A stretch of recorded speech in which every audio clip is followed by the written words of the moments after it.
When you have a good experience, savor it. And this is true of life.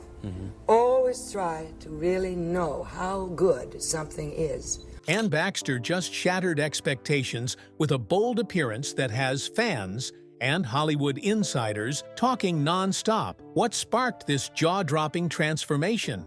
And what does it reveal about the woman behind the icon? Get ready, because this look left fans speechless. And we've got the full story. The appeal of Eve Harrington. Ann Baxter was not a woman easily forgotten. With eyes that could cut glass and a voice velvet enough to lull lions, she walked the fine line between elegance and raw determination. She was the kind of actress whose every choice felt both deliberate and dangerously spontaneous. But before the world knew her as the ruthless Eve Harrington, Baxter was a girl who dreamed not of stardom, but of power. The quiet kind, hidden behind a smile and a calculated step forward. She wasn't raised among dreamers, but visionaries. Her grandfather was Frank Lloyd Wright, the genius who designed buildings that defied gravity and time. Baxter inherited his flair for construction, but her blueprint was emotional. She built characters with curves and flaws, ones that shimmered in the light and crumbled under pressure. It wasn't about being pretty on camera. It was about being real, raw, and unforgettable. Hollywood in the 1940s was an industry of promises, most of them empty. But Baxter, still in her early 20s, didn't arrive with wide-eyed naivety. She arrived with purpose. Even her early performances, like her Oscar-winning role in The Razor's Edge in 1946, hinted at her desire to rip open the emotional seams of every character she embodied. She didn't want to act. She wanted to inhabit, dissect, and expose. And the audience? She wanted to seduce them, then leave them uncertain whether they should cheer or fear her. But all of that was just a prelude to Eve. When All About Eve in 1950 was offered to her, Baxter was already respected, but not yet iconic. The film would change that. Set in the cutthroat backstage world of Broadway, Baxter was cast as Eve Harrington, a character who arrives in the life of stage legend Margot Channing, Bette Davis, like a soft-spoken waif, and slowly reveals herself to be a manipulative storm cloaked in sweetness. In an archived interview with Vanity Fair, Baxter once laughed at how terrifying she found Eve while filming. "I had to trick myself into liking her," she said, "or I'd sabotage her on screen. She was too clever, too real. That trick worked." Her Eve was a master class in control. The breathless monologues, the delicate tilts of the head, the eyes brimming with both admiration and eerie calculation. It was as if Baxter herself was watching the scene unfold from outside her body, nudging Eve deeper into danger with every glance. Director Joseph L. Mankiewicz was known to say on set, Ann didn't just play Eve. She studied her like a predator studies prey, and it showed. The subtle transformation of Eve, from underdog to usurper, was a performance so layered that even fellow cast members were unsettled. She had this way of pausing mid-scene, recalled co-star Celeste Holm in an interview with the New York Times. And in that pause, something darker slipped in. You could feel the air change. What Baxter brought to the character wasn't just craft, it was instinct. She sensed the pulse of ambition, the pain of invisibility, and the hunger for recognition. It wasn't just acting, it was emotional espionage. Yet the real drama wasn't just on screen. When Baxter and Davis were both nominated for the Academy Award for Best Actress, it made history and headlines. Hollywood didn't know who to root for, the grande dame or the young usurper. The irony wasn't lost on the press, which spun it into an echo of the movie's plot. Baxter, ever composed, refused to engage in the rivalry. Eve would have loved this, she told a Life magazine journalist. She would have played both sides and walked away with the statue. In the end, neither won. But Baxter had already taken something more lasting, a role that would follow her like a second shadow for the rest of her life. The character of Eve was so potent that Baxter struggled for years to escape her grip. In later interviews, she joked about being approached by young women whispering, "I want to be like Eve."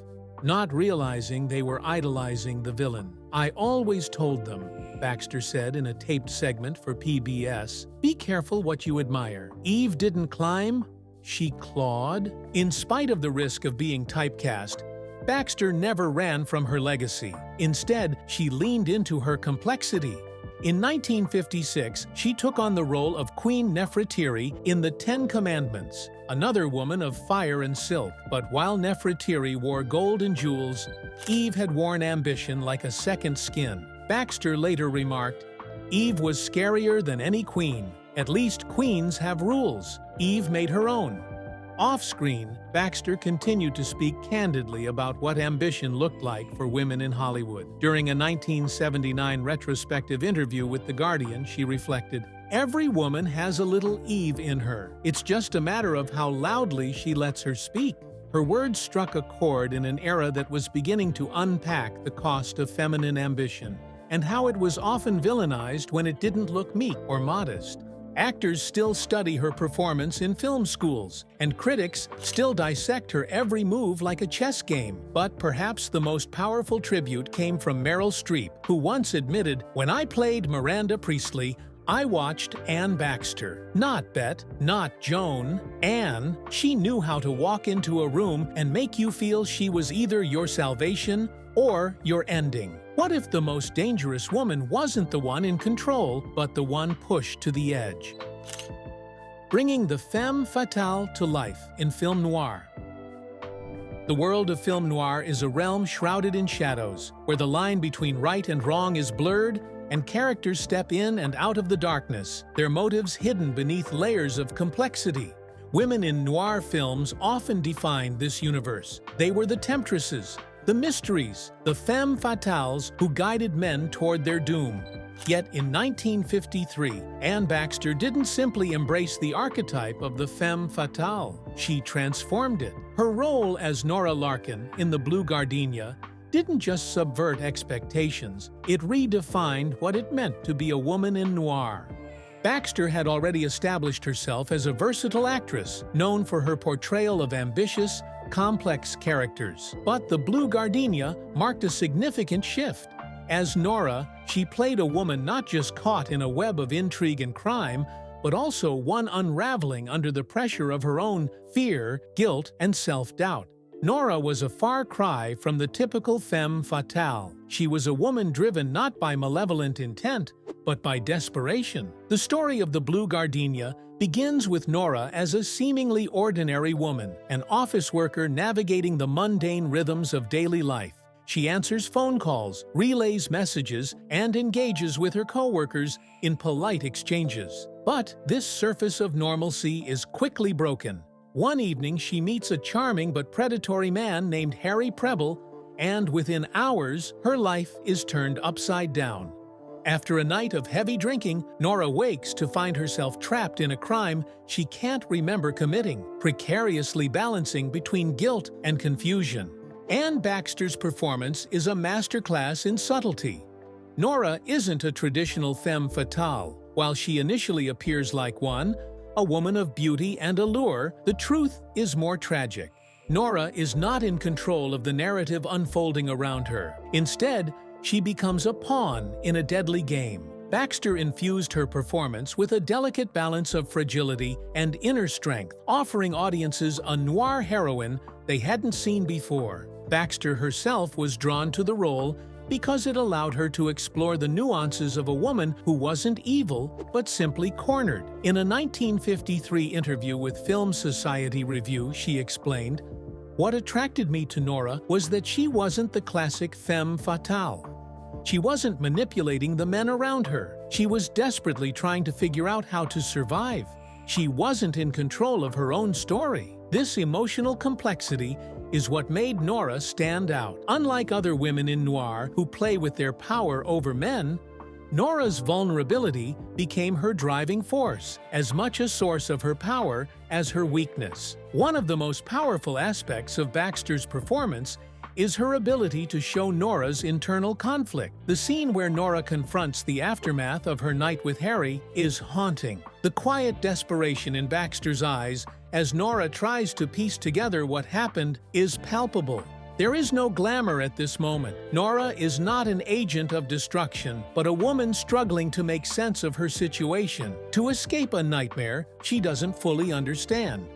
In a 1953 interview with Variety, the director Lang praised Baxter's nuanced portrayal, saying, "Anne didn't just act the role, she became Nora. There was a softness in her performance that contrasted perfectly with the tension of the noir world she inhabited." Lang also noted that Baxter's ability to convey emotional vulnerability without descending into melodrama gave the film a unique edge. Instead of playing Nora as a typical femme fatale, Baxter portrayed her as a woman caught in a moral and emotional web.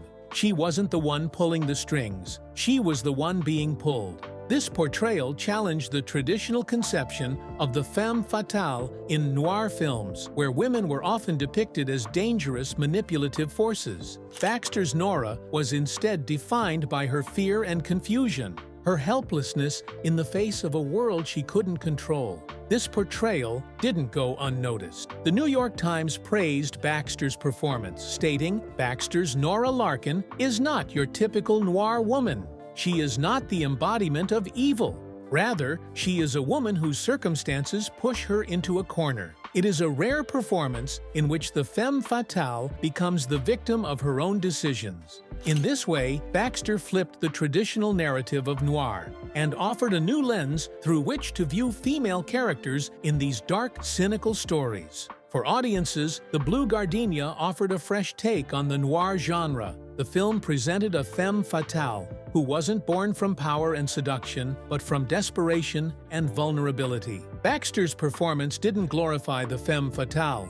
It humanized her, showing that sometimes the most dangerous woman in the room isn't the one in control, but the one who has nothing left to lose. Baxter herself reflected on this portrayal years later in an interview with Screen Daily, where she remarked, "What I wanted to show in Nora was that power doesn't always come from control. Sometimes the greatest power comes from being pushed to the edge. That's when you're at your most dangerous and your most vulnerable."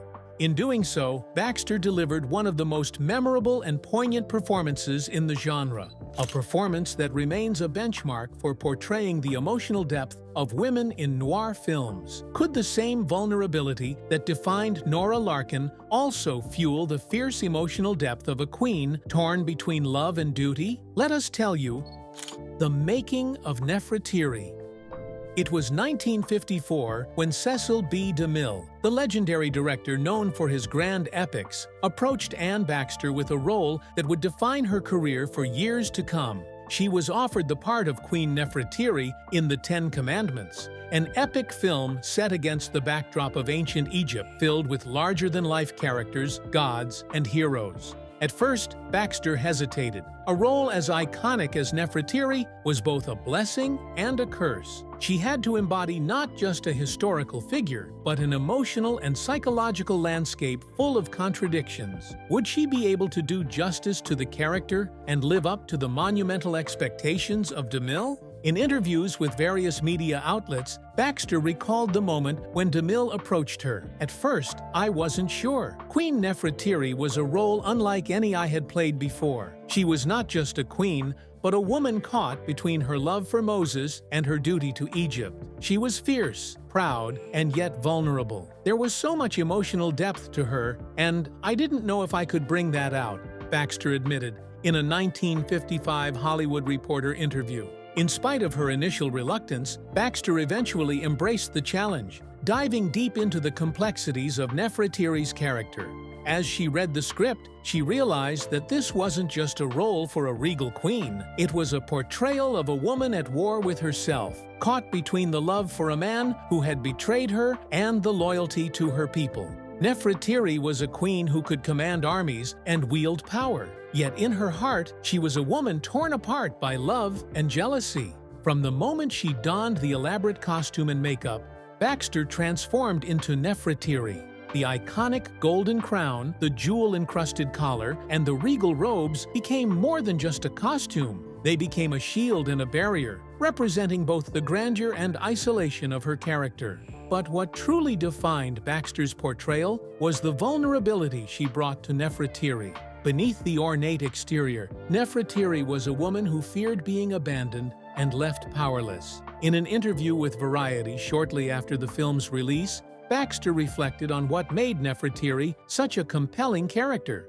People often think of her as a woman consumed with jealousy and rage. And yes, she was those things, but she was also a woman who loved deeply, and that love was her downfall. I wanted to show that side of her, that beneath the powerful queen, there was a woman who was terrified of losing the one thing she couldn't control. Her dynamic with Moses, played by Charlton Heston, was the heart of Nefertiti's emotional journey. Baxter's chemistry with Heston was electric, their scenes filled with palpable tension. Baxter's ability to portray this complex inner turmoil made Nefertiti one of the most memorable characters in the Ten Commandments. The famous scene in which Nefertiti confronts Moses, her eyes burning with both desire and hatred, became one of the most iconic moments in cinematic history. Baxter's portrayal of Nefertiti in that scene, as she struggled between her love and her fierce loyalty to her people, was nothing short of brilliant. DeMille was impressed with Baxter's ability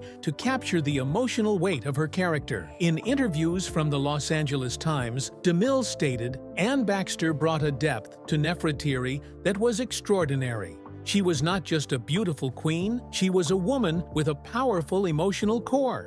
Her portrayal added layers to the role that were not on the page." DeMille also praised Baxter for how she handled the internal conflict of Nefertiti, which became a central part of the film's emotional arc. Her ability to show the quiet moments of doubt, where Nefertiti wrestled with her love for Moses and her sense of duty, made her performance unforgettable. Behind the scenes, Baxter was often seen as the one who brought warmth and depth to the otherwise epic and grand production. In spite of the vast sets, massive crowds, and elaborate costumes, she always managed to make Nefertiti's character feel real. In a rare interview with Film Daily, Baxter spoke about how she brought Nefertiti to life. "I didn't want her to just be the villain, the queen with a vendetta. I wanted people to understand why she was the way she was. There was this burning love inside of her that shaped everything she did. She loved Moses, but the world she lived in wouldn't allow her to love him freely." For Baxter, portraying Nefertiti was also about balance.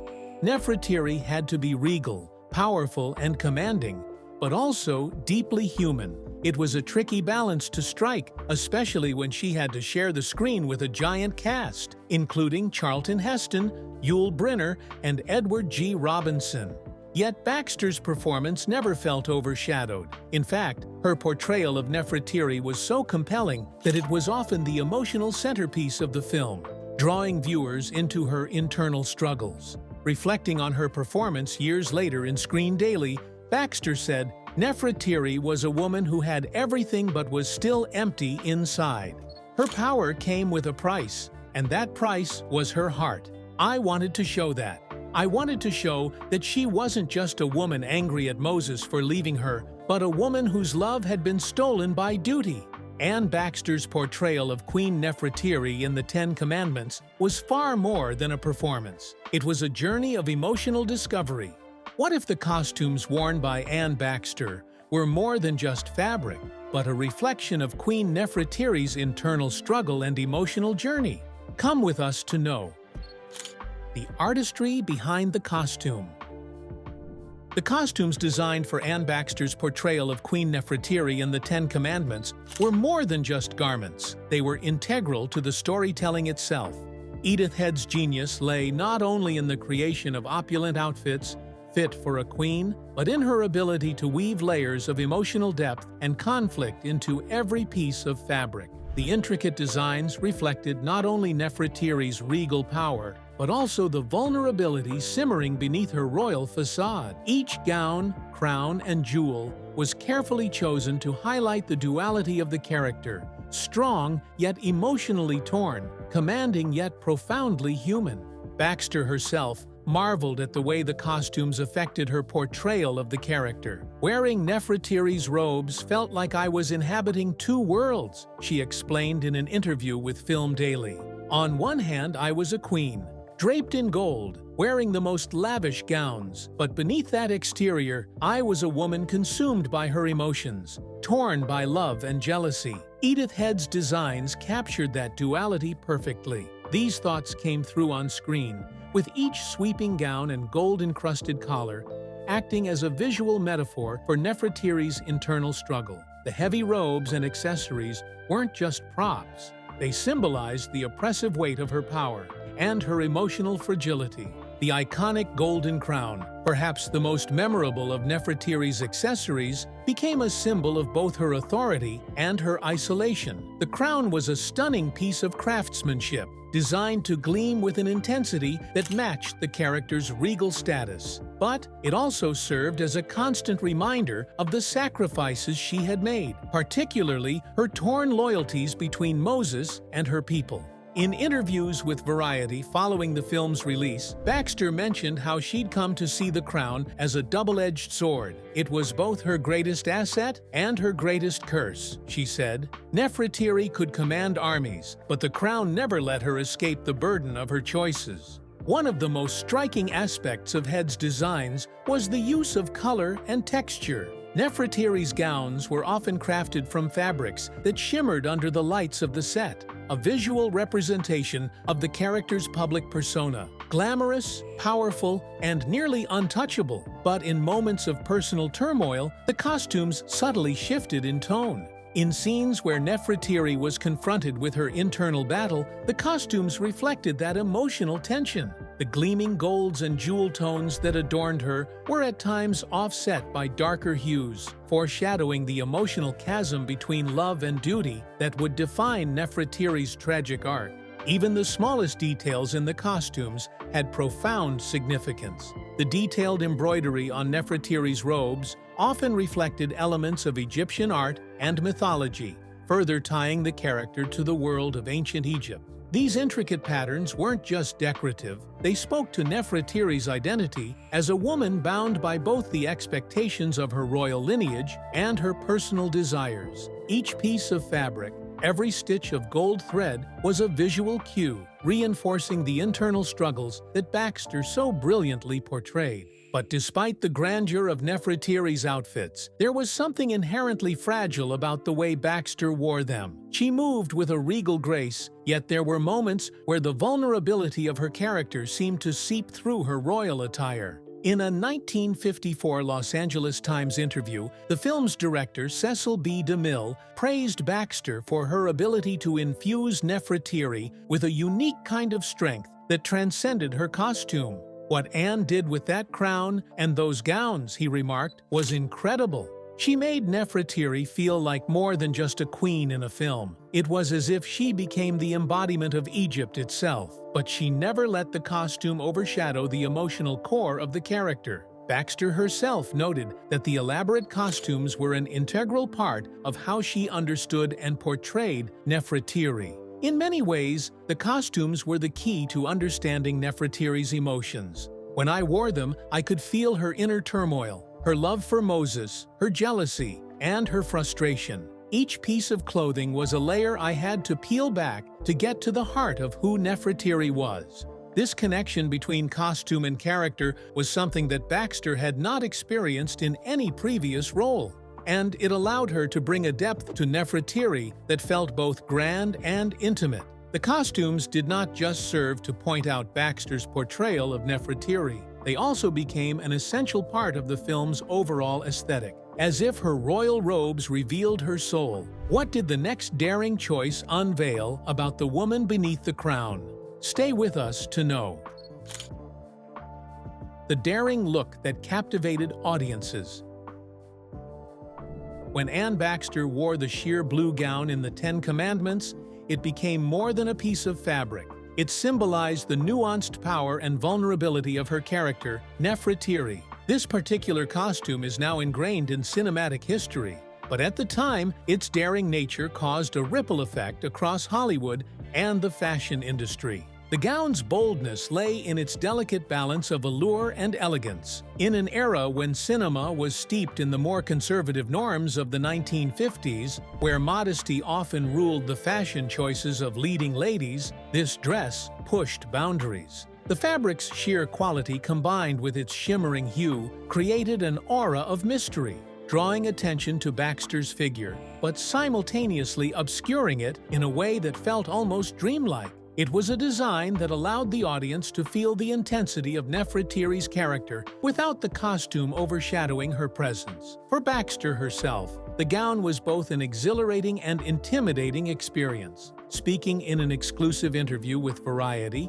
she revealed how she initially felt uncertain about wearing such a revealing garment. "At first, I thought it might detract from the character's gravitas," she confessed, "but as I slipped into the role of Nefertiti, I realized that it was essential. The gown wasn't just a costume, it was part of who she was. Her fragility, her desires, and her power all tangled up in the fabric." That moment of self-realization highlighted how her discomfort with the gown gave way to a deeper understanding of her character, and how, in the end, it elevated the emotional stakes of the film. The gown's boldness went beyond its revealing design, challenging perceptions of beauty, power, and femininity. In the 1950s, women in films were typically either virginal or femme fatales, but Nefertiti's character, embodied by the gown, was more complex. Fashion outlets and critics at the time were quick to spotlight the dress's significance. A feature in Vogue took note of how the gown stood out from the typical biblical epic costumes.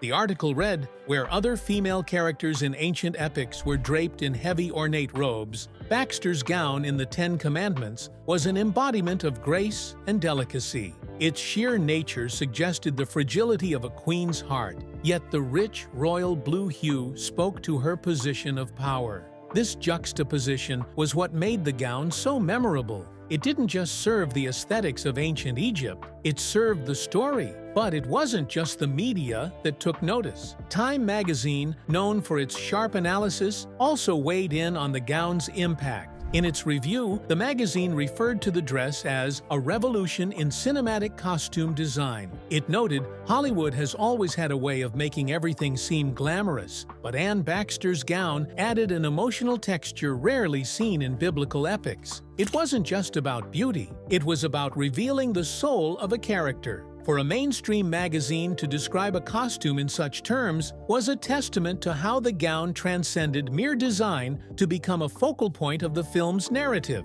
Interestingly, despite the initial discomfort of some critics, the gown became a hallmark of Baxter's portrayal of Nefertiti. It embodied the duality of her character, her outer composure as a queen, and her inner turmoil. It became one of the defining elements of the character, a constant visual reminder of the emotional struggle she faced. The gown was intricately tied to her power over Moses, her jealousy, and her vulnerability. Without it, Nefertiti would not have felt as layered or complex. Audience reactions to the gown were mixed, but its impact was undeniable. Some fans marveled at how it made Nefertiti appear both powerful and vulnerable, while others were taken aback by its boldness, feeling it was too revealing for a biblical epic. One theatergoer, quoted in The Hollywood Reporter, said, "It was daring, yes, but it made you understand how much Nefertiti was willing to risk. She wasn't just playing games, she was playing for keeps." However, some more traditional viewers felt the gown detracted from the gravitas of the epic story.